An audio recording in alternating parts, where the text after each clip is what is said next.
ke 260 juta penduduk Indonesia.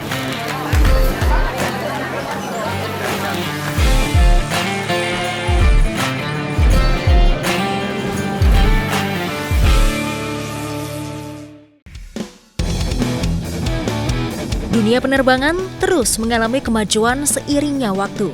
Tapi jika harus bernostalgia, pesawat di zaman dahulu yang menjadi pelopor dunia penerbangan sekarang pun tak kalah jauh berbeda. Bahkan di antaranya masih ada yang beroperasi.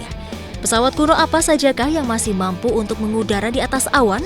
Berikut Top Files sajikan deretannya untuk Anda di rumah.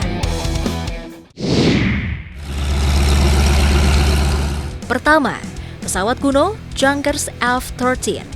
Pertama kali lepas landas pada tahun 1919. Junkers F-13 asal Jerman ini diambil dari nama Hugo Junkers yang merupakan nama dari perancang dan pembuatnya. Pada pesawat ini Hugo menggunakan bahan material logam untuk melapisi seluruh badan pesawat. Dengan bentuk pesawat Junkers F-13 yang sederhana, nyatanya pesawat berbahan logam pertama di dunia ini masih bisa mengantisipasi pesawat-pesawat modern saat ini. Namun, jika Anda melihat Junkers F-13 beroperasi dan melintasi negara atau benua lewat udara, pastinya itu merupakan pesawat replika dari Junkers F-13 yang dibuat oleh salah satu pabrik bagasi asal Jerman yakni Rimowa.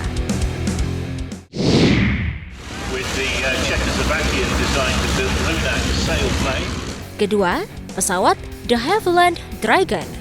Pesawat ini memiliki peranan penting dalam dua kejadian yang mengubah sejarah Eropa di tahun 1936, di mana pesawat De Havilland Dragon menerbangkan Francisco Franco dari Kepulauan Canary ke Maroko. Kejadian tersebut pun menjadi awal dari pemberontakan yang menginspirasi perang antara warga di Spanyol. 6 tahun kemudian pesawat ini juga membawa Charles de Gaulle ke Inggris sebelum jatuhnya Prancis. Beberapa dari pesawat De Havilland Dragon pun hingga saat ini masih berfungsi dan dapat melakukan penerbangan. Misalnya saja penerbangan dari Skilonia Airways yang terletak di landasan Membury, Inggris.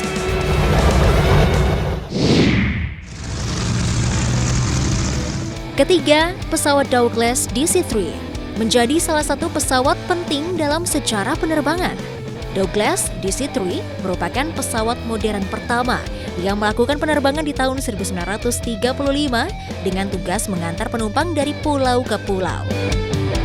Namun ketika perang terjadi, Amerika membuat 600 pesawat Douglas DC-3 ini untuk digunakan sebagai transportasi militer dengan desain versi C-47.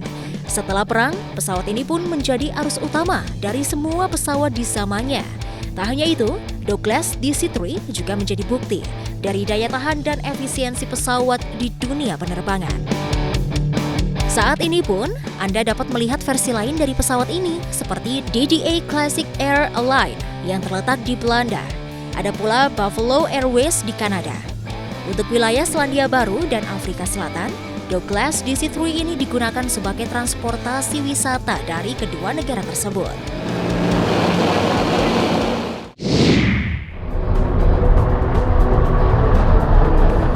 Keempat, pesawat Lockheed Constellation merupakan pesawat dengan bentuk megah dan elegan yang terbang perdana di tahun 1943. Memiliki penampakan yang indah dengan karakteristik 3 ekornya yang menjadikan pesawat ini unik dan mencuri perhatian di setiap bandara pada tahun 60-an. Tetapi untuk saat ini pesawat kuno Lockheed Constellation kalah jauh dengan pesawat jet seperti Boeing 707 dan Douglas DC-8. Namun kendati begitu ada 2 Super Constellation yang bisa terbang dengan berasosiasi dengan pabrik jam tangan asal Swiss. Itu tadi beberapa penampakan pesawat kuno yang masih bisa terbang hingga sekarang. Kira-kira pesawat mana nih yang ingin Anda naiki?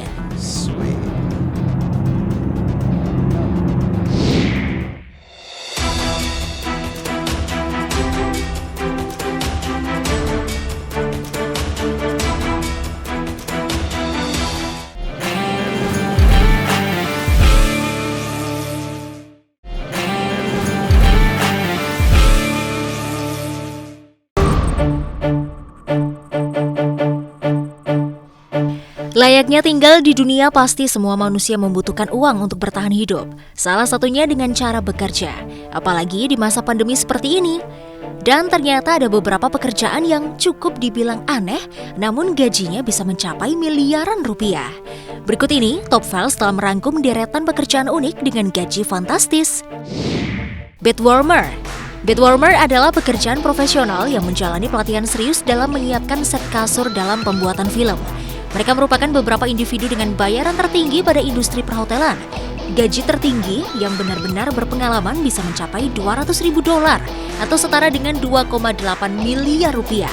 Bagi kebanyakan orang, bedwarmer memiliki pekerjaan yang tampak seperti lelucon. Mereka dipekerjakan di set film untuk menyiapkan tempat tidur bagi para aktor atau hotel kelas atas dan mencoba serta merasakan tempat tidur sebelum tamu datang.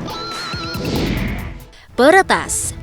Setiap mendengar kata peretas, kita akan membayangkan seorang agen dengan pakaian hitam yang bekerja dalam bayang-bayang di tempat tersembunyi.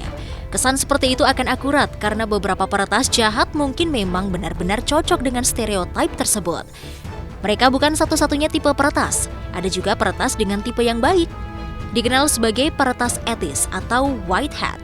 Ini adalah pembuat kode profesional yang berpengalaman dalam seni peretasan tingkat tinggi. Mereka bertanggung jawab untuk menemukan celah keamanan di jaringan perusahaan besar dan menangani serangan peretasan secara real time. Banyak perusahaan elit menggunakan jasa peretas ini guna menjaga sistem perusahaan mereka. Beberapa di antaranya mengantongi bayaran tertinggi dengan gaji rata-rata mencapai sekitar $92.000 atau setara dengan 1,3 miliar rupiah. Pencicip permen karet. Mencoba berbagai rasa dari permen karet dan mendapatkan bayaran, mungkin ini merupakan pekerjaan impian bagi setiap anak maupun orang dewasa yang menyukai permen karet. Faktanya, pekerjaan ini memang ada dan persis seperti kedengarannya. Pikirkan mengenai betapa banyak bahan eksperimental yang digunakan pada permen karet memang harus dilalui perusahaan sebelum menetapkan produk akhir tersebut. Itulah tugas pencicip permen karet yang harus mencicipi semua rasa sebelum diputuskan untuk dimakan. Hal ini bukanlah pekerjaan yang mudah untuk dilakukan dan akan diberi kompensasi yang sesuai. Menurut perkiraan, pencicip permen karet dapat dibayar antara 1 miliar rupiah sampai 1,5 miliar rupiah per tahun.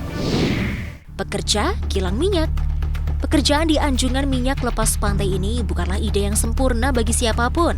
Jam kerja yang panjang dan tidak banyak yang bisa dilakukan selama Anda berada di sana. Mungkin memakan waktu berbulan-bulan, bahkan tahunan. Pasti banyak nih dari pemirsa yang bertanya-tanya tentang berapa banyak sih mereka digaji. Jawabannya adalah rata-rata seorang pekerja anjungan minyak bahkan pada tingkat paling dasar akan menghasilkan sekitar $100.000 atau sekitar 1,4 miliar rupiah per tahun. Upah ini lebih tinggi dibandingkan dari hampir semua industri lain di sekitarnya. Golf ball diver adalah pekerjaan untuk mencari bola golf yang hilang. Tapi mungkin pekerjaan ini bukanlah pekerjaan yang mudah seperti kedengarannya. Karena biasanya di tempat lapangan golf memiliki tebing, rawa, danau, aligator, serangga, dan banyak fitur lainnya yang tidak menyenangkan. Namun jika Anda berhasil mempelajari cara menemukan bola golf yang hilang di tengah-tengah, maka Anda berada di dalam karir yang dibayar dengan cukup baik. Para golf ball diver bisa memperoleh penghasilan antara $50.000 atau setara dengan 708 juta rupiah. Bahkan bisa sampai 1,4 miliar rupiah loh per tahunnya. Angka ini juga bisa lebih tinggi lagi, tergantung di mana mereka bekerja. Professional sleepers. Mungkin tak sedikit pemirsa di rumah yang sudah tahu akan pekerjaan ini. Yap, professional sleepers adalah seorang pekerja yang diharuskan tertidur sesuai dengan arahan sang perusahaan yang menyewa jasanya, biasanya untuk melakukan penelitian. Berkat professional sleepers atau tukang tidur profesional, profesi itu sah dan memiliki gaji yang sangat tinggi loh pemirsa. Tetapi tentu saja, Anda harus dapat melakukan tidur lebih baik daripada biasanya. Tukang tidur profesional biasanya dipekerjakan dalam pengaturan eksperimental dikarenakan banyak penelitian ilmiah mengharuskan subjek mereka tertidur karena satu dan lain hal.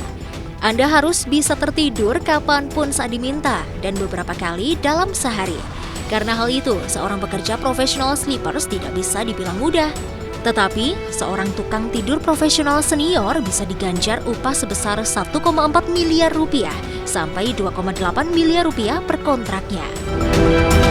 Itulah beberapa pekerjaan unik yang memiliki gaji fantastis. Nah pemirsa, apakah Anda tertarik untuk mencobanya?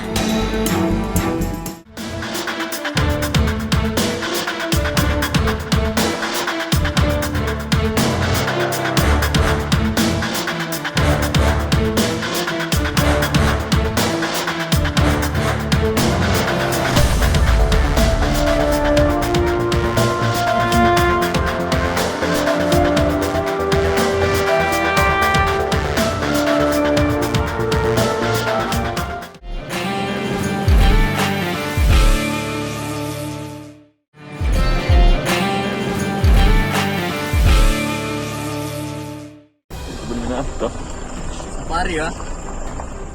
Video kemunculan seekor harimau dan anaknya jadi viral hingga membuat heboh warga Kota Dumai, Riau. BKSDA Riau menyebut harimau muncul di perkebunan karet Indragiri Hulu, bukan di Kota Dumai seperti yang ramai dibincangkan warga. Harimau tersebut baru melahirkan 4 bulan lalu.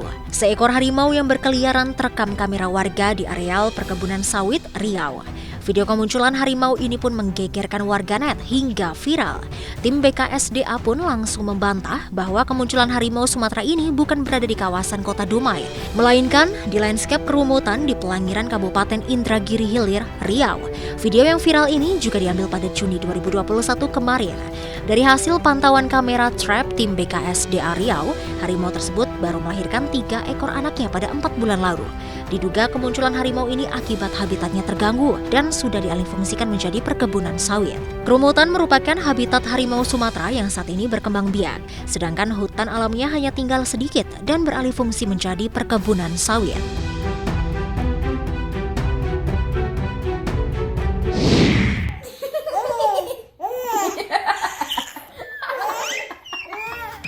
Hai pemirsa, pasti banyak orang tua di luar sana yang mendambakan anak kembar ya. Selain lucu dan menggemaskan, pasti si kembar ini punya teman sepermainan ya jika di rumah. Nah, kali ini Top Files akan berbagi informasi serta fakta menarik anak kembar yang orang jarang ketahui. Berikut informasinya. Interaksi bayi kembar dalam usia belasan minggu. Banyak orang jarang mengetahui bila bayi kembar mampu berinteraksi dalam usia belasan minggu, bahkan saat dalam masa kandungan. Pada tahun 2011, peneliti dari Umberto Castiello, University of Padova, Italia, mempelajari video 3 dimensi yang menunjukkan bayi kembar dalam perut seorang ibu. Hasil penelitian itu, pada minggu ke-14 kehamilan, bayi tersebut terlihat mencoba meraih satu sama lain. Kemudian pada minggu ke-18 kehamilan, mereka lebih sering menyentuh saudaranya daripada tubuhnya sendiri. Selain itu, si kembar yang masih dalam kandungan memiliki gerak yang berbeda seakan-akan sedang berkomunikasi satu sama lain. Memiliki bahasa sendiri. Bayi kembar ternyata memiliki bahasa sendiri loh pemirsa. Bahasa ini hanya mereka berdua yang tahu. Para peneliti menamai bahasa ini idioglossia. Mungkin dari kalian pernah melihat video bayi kembar yang berceloteh bersama, setelah itu tertawa bersama. Ternyata menurut penelitian yang telah diterbitkan dalam bentuk jurnal Institute of General Linguistics menyatakan bahwa 40% bayi kembar benar-benar memiliki bahasa mereka sendiri yang tak dipahami banyak orang. Namun bahasa ini akan hilang dengan sendirinya ketika mereka berusia 6-7 tahun. Bayi kembar lahir beda hari. Pada umumnya, bayi kembar itu lahir hanya berbeda beberapa menit ya. Kebanyakan mereka lahir misalnya beda 3 menit, 4 menit, hingga 5 menit saja. Namun beberapa kasus yang pernah terjadi, bayi kembar ini lahir berbeda hari. Biasanya hal tersebut disebabkan karena adanya masalah tertentu yang menyebabkan salah satu dari mereka harus dilahirkan secara prematur. Seperti halnya komplikasi kehamilan. Seperti halnya kasus bayi kembar bernama Blake dan Floren yang menggunakan 2 prosedur persalinan. Satu embrio berada di rahim sang ibu dan satu embrio lagi dilakukan melalui prosedur bayi tabung. Hal ini dilakukan ketika si ibu mengalami masalah kesuburan, kesehatan, serta faktor keselamatan keduanya. Wajah mirip, namun sidik jari berbeda. Nah, yang paling menarik, beberapa anak kembar mungkin sangat identik paras dan tubuhnya ketika mereka baru lahir bahkan hingga balita. Namun seiring waktu, mereka akan terlihat sedikit berbeda, tergantung masa pertumbuhan masing-masing. Ada juga yang sangat-sangat mirip sampai mereka dewasa. Namun yang tidak dapat ditiru dan benar-benar identik adalah sidik jari dari keduanya. Meski berwajah sama persis, sidik jari mereka sangat berbeda. Sama halnya dengan manusia pada umumnya di seluruh dunia yang tak akan memiliki sidik jari yang sama. Ketika mereka lahir dan memasuki minggu ke-6 hingga minggu ke-13, perubahan sidik jari akan terjadi. Mereka akan menyentuh kantung amniotik dan terbentuklah garis-garis di setiap sidik jari pada jemari mereka. Fakta menariknya, bila dalam dunia smartphone baru-baru ini, ketika mereka membuka kunci dengan teknologi pemindai wajah, si kembar akan mendapatkan akses. Namun bila menggunakan teknologi pemindai sidik jari, dijamin smartphone si kembar tak akan terbuka dan tertukar. Hal itulah yang juga mendasari hasil forensik sidik jari manusia menjadi petunjuk penyelidikan bagi kepolisian yang sangat dibutuhkan. Itulah sekian fakta menarik bayi kembar yang orang jarang ketahui.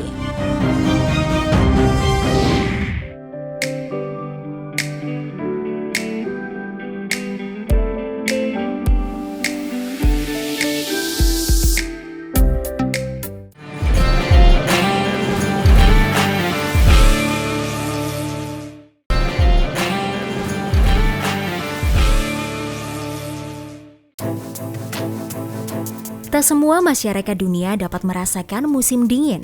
Pasalnya, ada beberapa negara yang hanya memiliki 2 musim, yakni musim hujan dan musim panas, seperti Indonesia.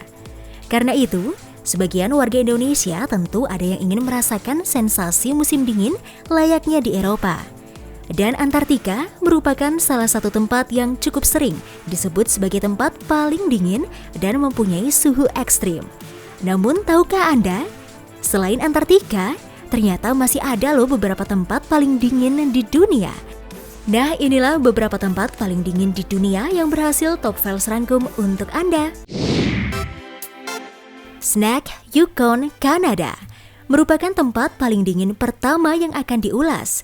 Yukon adalah sebuah teritori Kanada yang memiliki luas wilayah 482.443 km persegi dan populasi 31.227 jiwa pada tahun 2005. Ibu kotanya adalah Whitehorse. Tercatat, suhu terendah yang dikonfirmasi adalah minus 63 derajat Celcius. Karena itu saat berkunjung ke Yukon, Kanada, tentunya harus mempersiapkan jaket dan alat penghangat lainnya. Tidak banyak penduduk yang tinggal di Yukon karena tempatnya yang dipenuhi dengan salju mencair, danau, dan pegunungan yang tertutup salju abadi. Meski begitu, jam matahari yang panjang pada musim panas yang pendek memungkinkan tanaman hardy, sayuran, bunga, dan buah untuk tumbuh.